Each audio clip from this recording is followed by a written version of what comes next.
Hello, and welcome to Boston University's core curriculum. My name is Kyna Hamill, and I am the director of the program.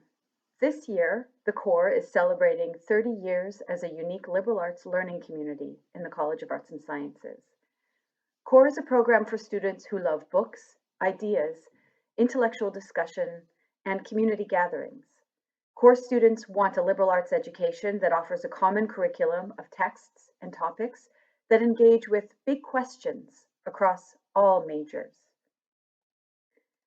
Today, I would like to invite you to listen to a mini version of a lecture I give to our second semester first year students in a course called Antiquity and the Medieval World. We sometimes shorten this course title to The Way, since we examine world, literary, philosophical, artistic, and religious traditions that address questions such as, what is the best way to live? This lecture is entitled Art and Community in Dante's Purgatorio.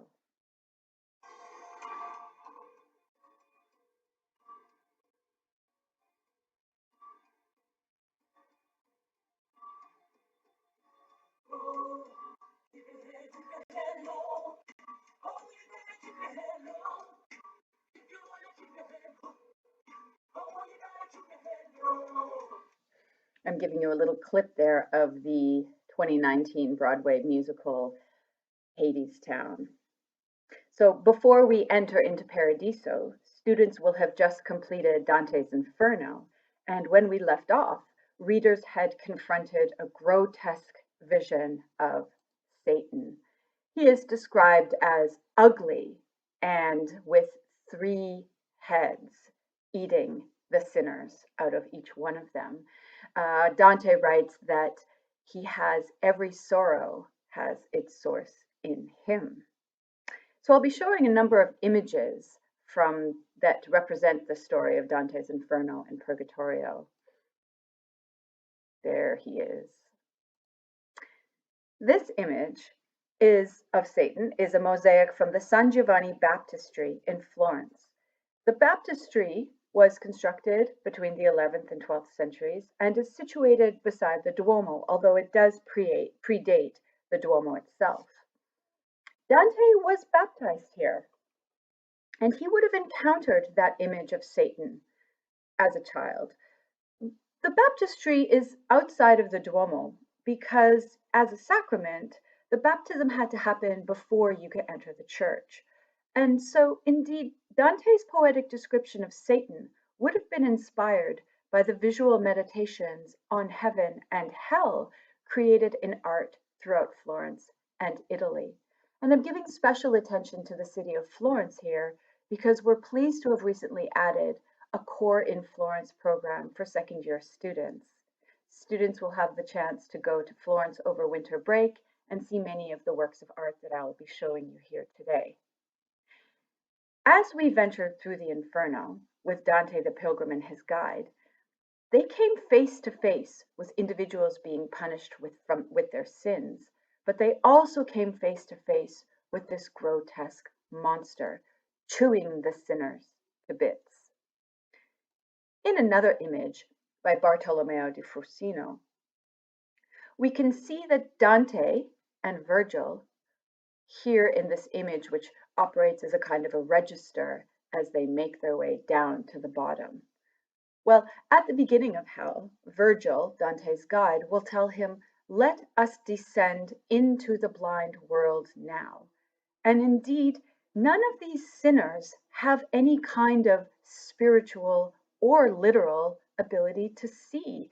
There is a blindness here that will become very important for Dante, who needs to find a new kind of spiritual sight as he makes his way down into hell and then back up into Mount Purgatory. We also saw in hell how sinners spoke at Dante, but not to each other. The inability of the sinners to repent demonstrates that not only have they lost the gift of intellect, that God-given gift of intellect, but in many cases language itself. And by the end, Satan has no language, no intellect. He is a beastly cannibal frozen in the earth. And there they see him for the last time. So we will depart from Inferno and make our way to Purgatory. Purgatory is the second part of Dante's journey, which now gives us Dante Pilgrim, who has the memory of hell, a bad memory of hell, and the anticipation of heaven before him. Purgatory is the place where familiar, everyday images in nature emerge, and Dante will participate in the life of communities placed here. He often joins in these activities. Purgatory will be the place where the soul is cleansed of sin to become worthy of an ascent to heaven. This theme of cleansing and purgation will reoccur throughout this text, from the moment that Virgil washes the pilgrim's tear-stained cheeks at the start, through a series of thresholds and gates, until finally in Book 33, when the pilgrim will be taken to bathe in the waters, to forget his weighty sins and remember only the good deeds he performed in life. If he wants to go to heaven, he cannot have the weight of these sins and the filth of them on his body. In the second book of Dante's Commedia, Purgatorio is the poet's most creative invention. Hell and paradise were well established in the imagination of Dante's readers, but purgatory was a relatively new concept for Christians. It was only in the 13th century when the idea of purgatory became institutionalized. Unlike heaven and hell, there was no visual tradition on which to base his description, and therefore much of Dante's purgatory is from his own imagination. Prior to this envisioning, purgatory was a theological abstraction. And in this image here by Domenico di Michelino, located in the Duomo itself, although a 15th century image, we can see here Dante giving credit for this invention here of Mount Purgatory. He holds his book, the whole of the Commedia, his city of Florence there on his left-hand side, and on his right shoulder here above the Mount Purgatory that ascends here. Here the soul could be saved from eternal damnation, but had to atone for the sin through a cleansing process. Although there are no punishments here, there is reform and there is work to be done to be restored and be able to go to heaven. The struggle upward is temporal, not eternal like Inferno and Paradiso. Here souls will always be on the move, and here they struggle together, offering a community of sinners rather than the individual egos we encountered in hell. This collection of images is from the Holcomb manuscript in the Bodleian Library at Oxford University, and I'll be using them since it's one of the only manuscripts to give a canto by canto presentation of illustrations. Here we have the Roman statesman Cato admonishing the community of sinners. Dante had just encountered his friend Della, who had set Dante's poetry to music.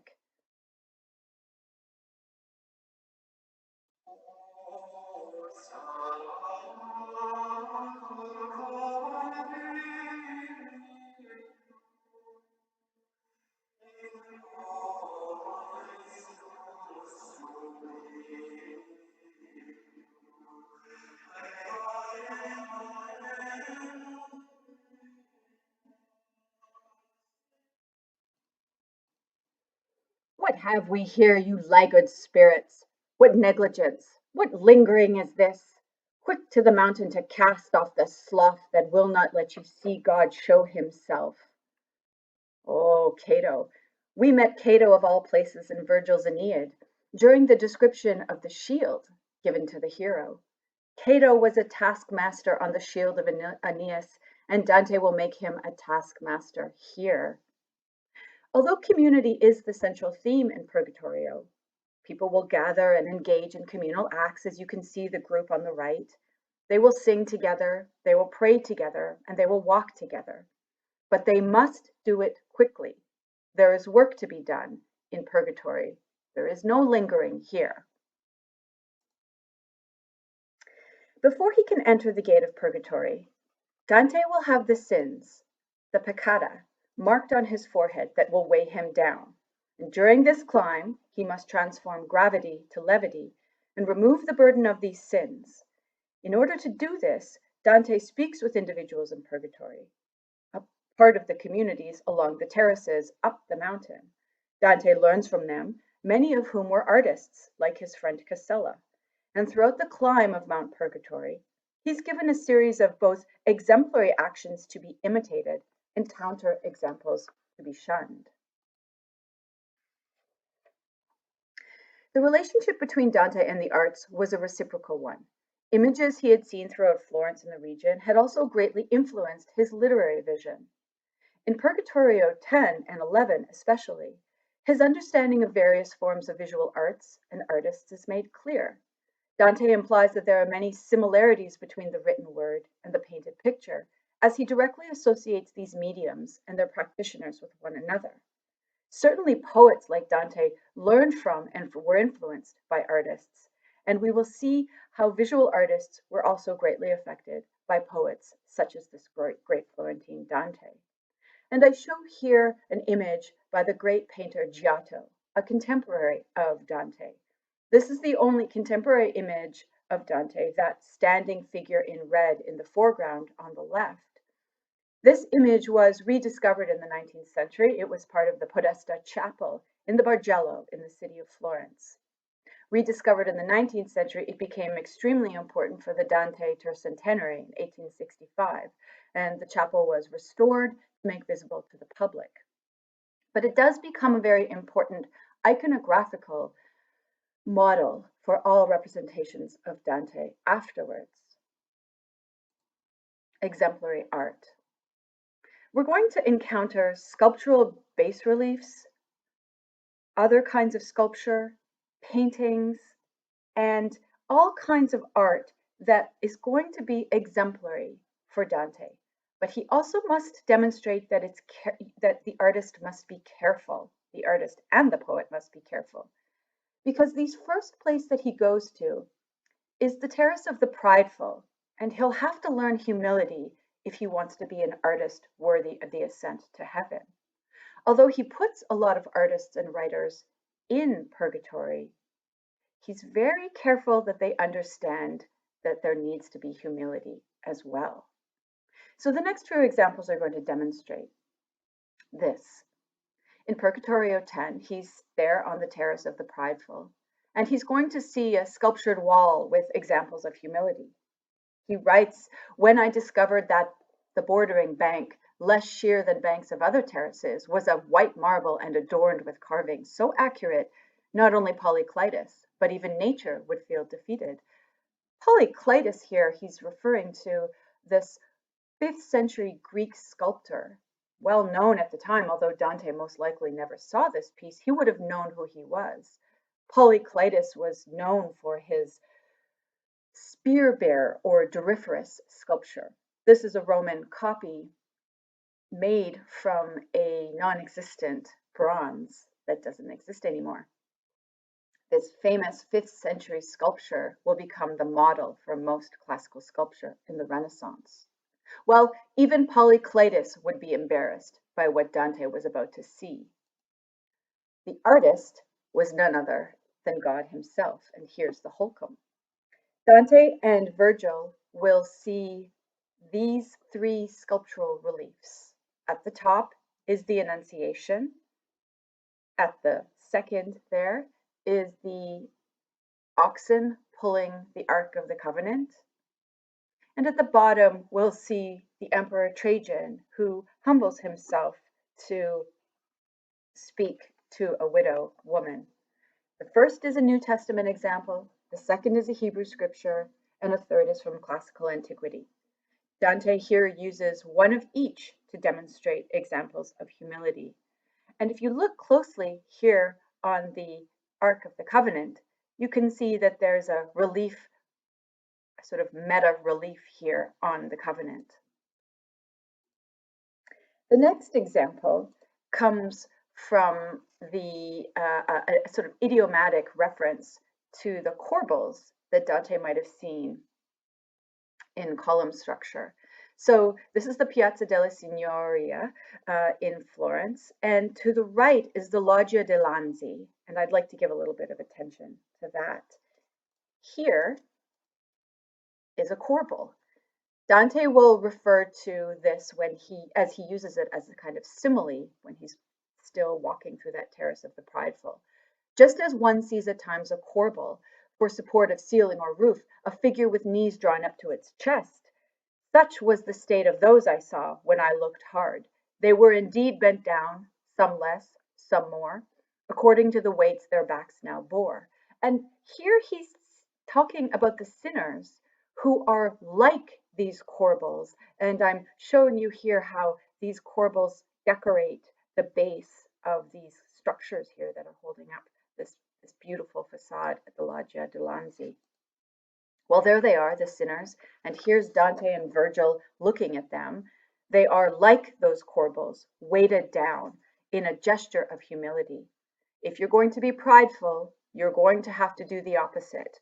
And you'll notice as Dante and Virgil walk, they look down at them. In fact, Dante will walk like them and bend over to speak to them.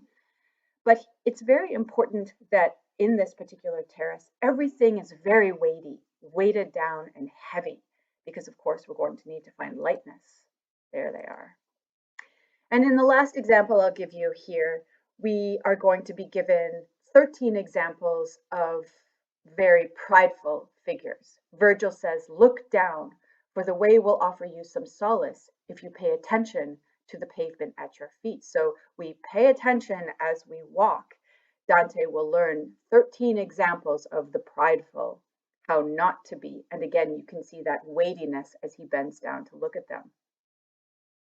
Well, making our way up the mountain, you have to start to stretch your back and sit up and look up, up, up.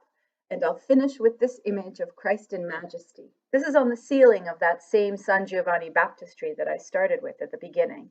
Here you stand upwards and look up.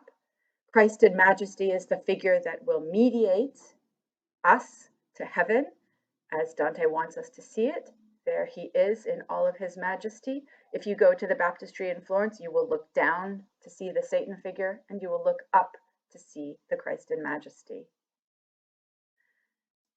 By the time we get to Paradiso, Dante will be light as a feather. He will have a new guide, Beatrice, taking him up to paradise. And I'll just finish with this wonderful Holcomb image as she takes him up into Paradiso at the beginning of the next book. And as a nice iconographical balance here, I'm showing you one of Giotto's Ascension of John the Evangelist. So you can see this tradition of levity and lightness as the figures are being taken up to heaven.